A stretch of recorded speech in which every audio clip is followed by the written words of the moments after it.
Hey, what's up guys, Riff here. Boy howdy, do I have a special treat for you guys today. So there's a lot of hills you can die on, but I wouldn't recommend that hill being the defense of DEI in video games. And that's what we're going to deal with today. A three-part story beginning with a social media influencer who goes on an unhinged rant defending DEI in video games. They then get caught in a major lie and then humiliated and humbled by a game developer, which then somehow brings in an infamous Kotaku activist who in turn also gets humiliated and humbled by this game developer. So our story begins with this individual right here. Their name is Ray, and as you can see, they're not doing so great right now. Their Twitter account is private. And all of this began with a thread she made about a week ago talking about DEI in video games. The thread starts like this: "The discourse is BS. Shut the F up." A thread.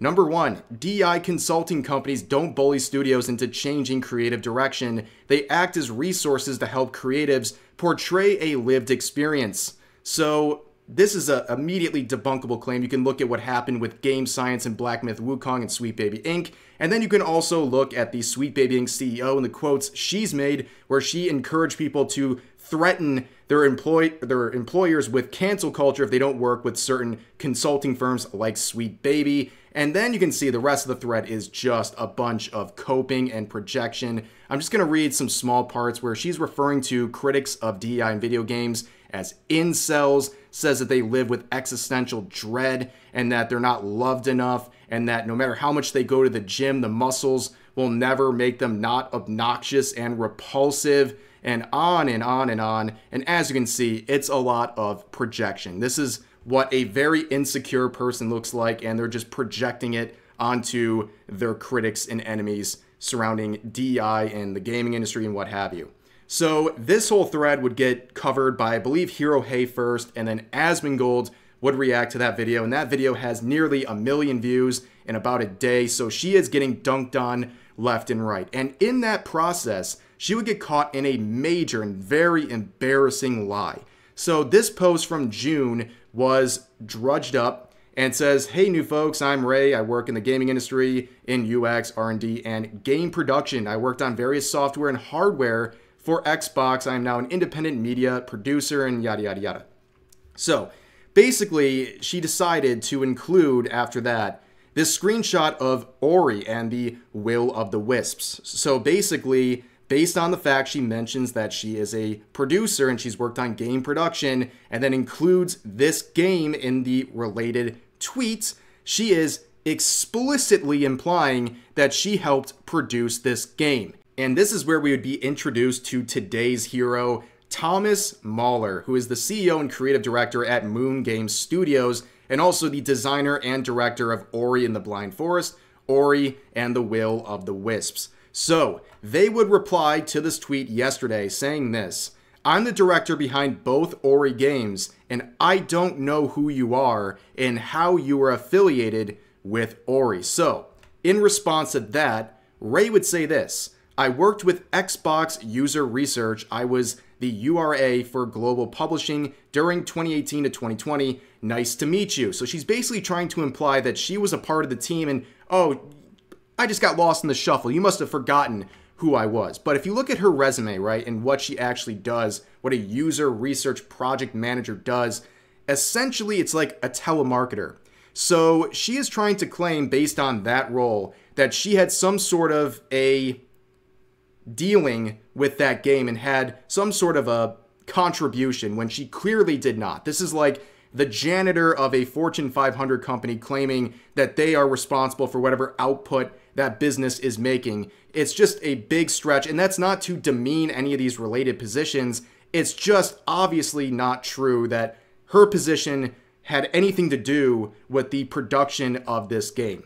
And Thomas, who will be killing with kindness all throughout this video, would respond to that by saying, "That could explain it. I didn't want to cause you any trouble. I just saw you posting that you worked on Ori, and I had no idea who you are. Since you're calling people names online, I thought it was important to inform people that you never actually worked for Moon Studios and that you didn't ever directly engage with anyone at Moon. Always be nice to people, Ray, even those you disagree with.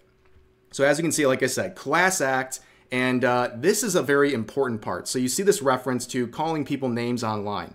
So his interest in all of this is that he doesn't want someone, number one, falsely claiming that they worked for his studio and his game, but also she's going out and saying a bunch of unhinged things, so that could reflect negatively on Mahler and his related projects and studios. So he wanted to clarify for the public that this is going on, that he has no association whatsoever with this Ray individual, who then would make this claim in response saying, I wasn't calling anyone names online directly. I was mentioning that I think this whole anti-woke thing is overblown, that a lot of people who harass women and black people need to stop and own up to whatever is going on internally. So basically, she's already dismissing everything onto those bigots, right? It's all the bigots, right?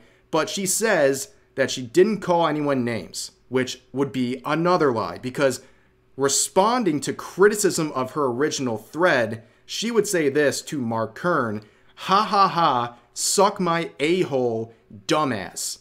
That was in response to a very polite set of criticisms to her original thread where she defended DI in games. So there she is lying right there. And on top of that, the next day, she made this very interesting tweet. She said, don't let bigots try to convince you that civility is the moral/ethical high ground and that it makes you more credible. If folks are spitting Western preservation/traditionalism, throw rocks at them. They're neo-Nazis, babe.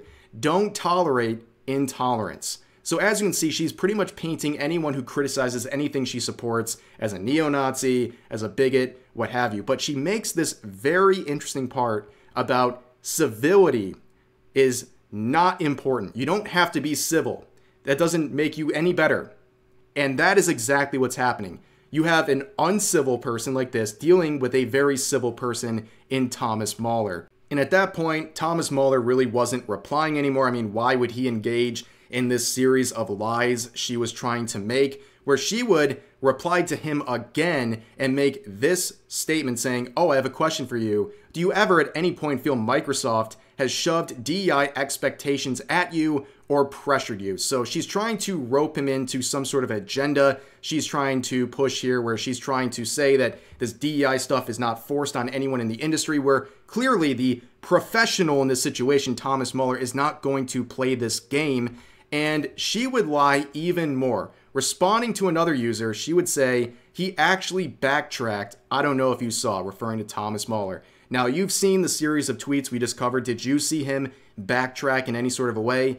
No, you saw him properly address this person's lies about working for the game that he developed. And at that point, she had ran out of any ammunition. She's thrown everything at the wall. None of it worked. In fact, it just made her look more unhinged and stupid. And then she would do the same thing that every activist does in this situation, private her account and run away. And really, this is just symbolic of a lot of people in the gaming industry, gamers included, who are just tired of dealing with toxicity like this, where you're being called a bigot if you criticize DEI or any of this nonsense going on. And these people who want to act like they're morally superior to you are extremely unhinged and toxic. Now, that's where the story might have ended, but somehow this whole interaction between Mahler and Ray would attract the attention of Alyssa Mercante, the infamous Kotaku editor, who would quote Thomas Mahler with this article that says, report, Ori Studio accused of being oppressive, sexist workplace.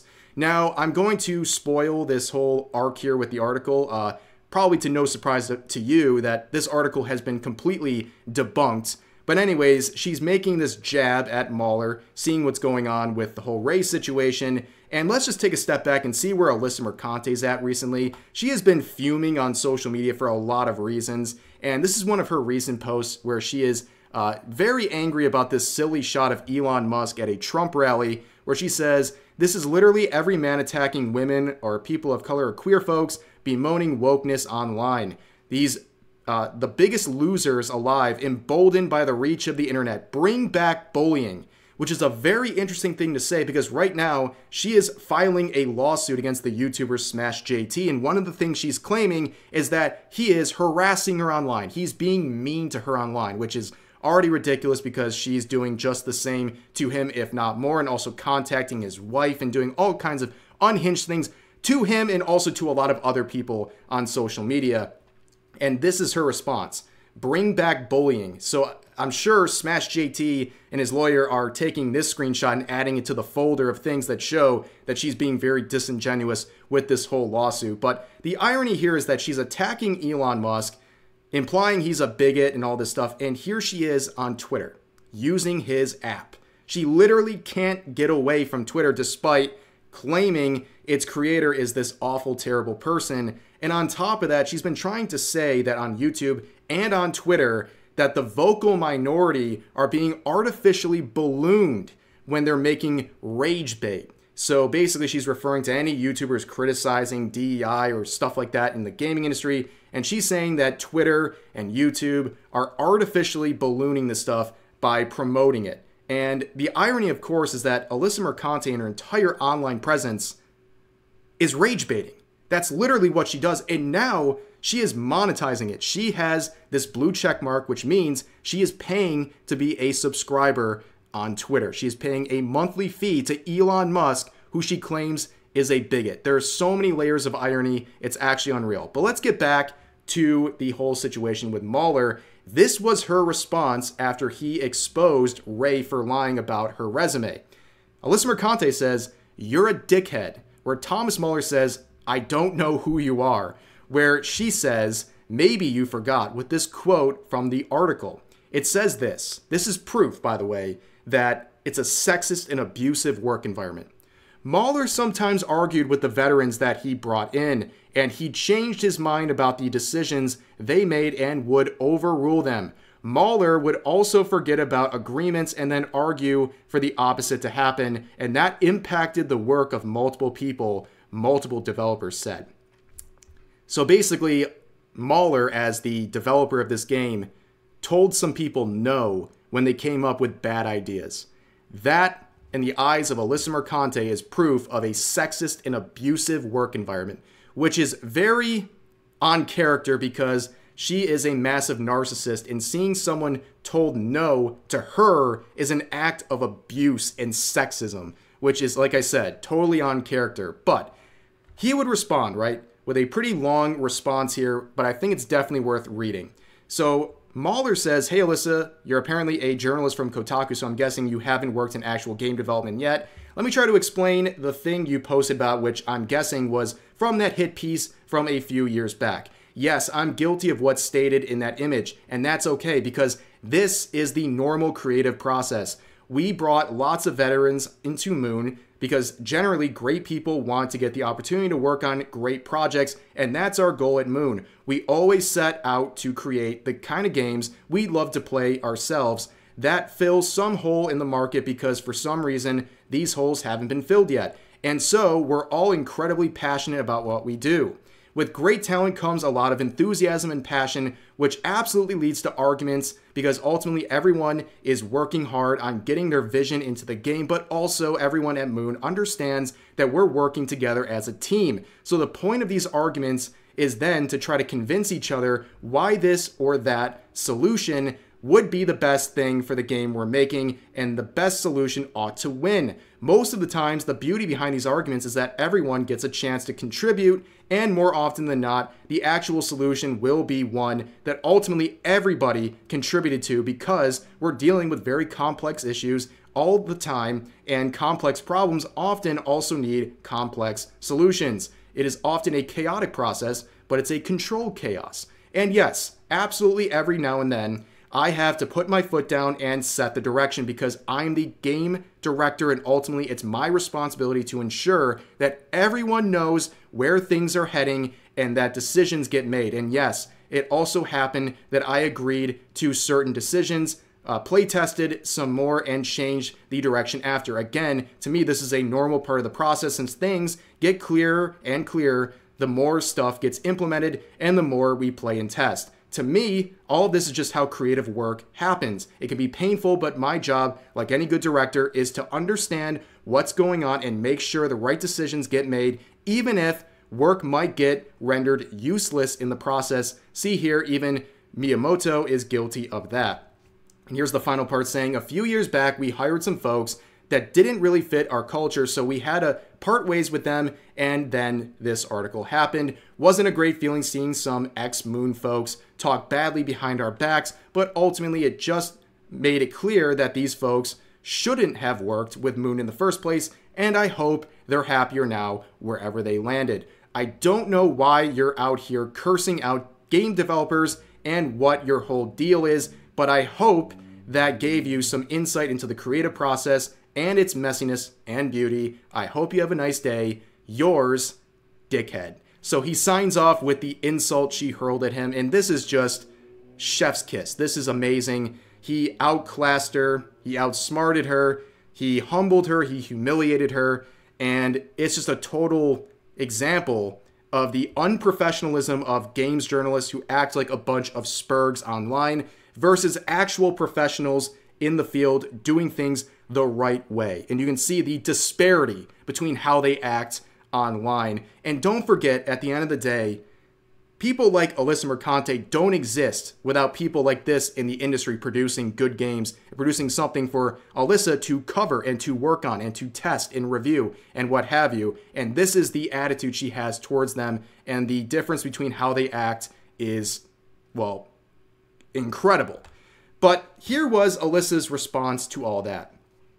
Basically saying she's not reading it, which she definitely read all of it and was definitely seething the whole time. I mean, it took me about 2 minutes to read that, and for someone who's terminally online, who's on Twitter all day, I'm sure she had the 2 minutes to go through and read what Mahler had to say in response to her. And she would then flee to her echo chamber because she was getting blasted by that response, and she would say this: "This is because a man who allegedly fostered a sexist, oppressive workplace decided to wrongfully publicly accuse a woman of lying about her job history, which sent an army of chuds after her, and I called him a dickhead for it. He could have DM'd her. He knew what he was doing." So there's a lot to unpack here. Number one, more lies. She is implying that Mahler was wrong about calling this person out and correcting the record. And she places this insane standard on Mahler. Basically, to Alyssa, you are a bad person if you respond to someone who's publicly claiming they worked on your game when they didn't, and then goes out and makes a bunch of disparaging statements that could reflect negatively on your game and your company.